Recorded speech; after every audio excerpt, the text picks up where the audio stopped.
ಹರೇ ಕೃಷ್ಣ. ಜಗನ್ನಾಥ ದೇವಾಲಯದ ಸಿಂಹದ್ವಾರದ ಬಳಿ 22 ಮೆಟ್ಟಲುಗಳು ಇವೆ. ಒಂದೊಂದು ಮೆಟ್ಟಲಿಗೂ ಅದರದೇ ಆದ ಮಹತ್ವ ಇದೆ. ಜಗನ್ನಾಥರ ದರ್ಶನವಾದ ಬಳಿಕ ಜನರು ಅವರವರ ಪಾಪದಿಂದ ಮುಕ್ತರಾದರು. ಇದನ್ನು ತಿಳಿದ ಯಮರಾಜನು ಜಗನ್ನಾಥರ ಬಳಿ ಬಂದರು.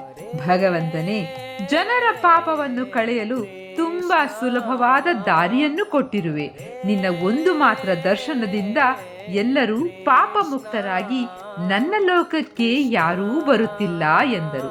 ಅದಕ್ಕೆ ಜಗನ್ನಾಥರು, ನೀನು ಸಿಂಹದ್ವಾರದ ಬಳಿ ಇರುವ 3ನೇ ಮೆಟ್ಟಲಿನ ಮೇಲೆ ಸ್ಥಾನ ತೆಗೆದುಕೋ.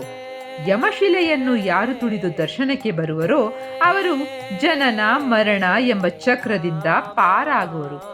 ದರ್ಶನ ತೆಗೆದು ಹಿಂದಿರುಗಿ ಬರುವಾಗ ಯಾರು ಈ ಮೆಟ್ಟಲನ್ನು ತುಳಿವರೋ ಅವರ ಎಲ್ಲ ಸದ್ಗುಣಗಳನ್ನು ಕಳೆದುಕೊಂಡು ಯಮಲೋಕವನ್ನು ಸೇರುವರು. ಚಿಂತಿಸಬೇಡಿ, ಜಗನ್ನಾಥರು ಅದಕ್ಕೂ ಒಂದು ವ್ಯವಸ್ಥೆ ಮಾಡಿದ್ದಾರೆ. ಪೂರಿ ದೇವಾಲಯಕ್ಕೆ 4 ಬಾಗಿಲುಗಳು. ಬೇರೆ ಒಂದು ಬಾಗಿಲಿನಿಂದ ನೀವು ನಿರ್ಗಮಿಸಿದರೆ ಸಾಕು. ಜೈ ಜಗನ್ನಾಥ್.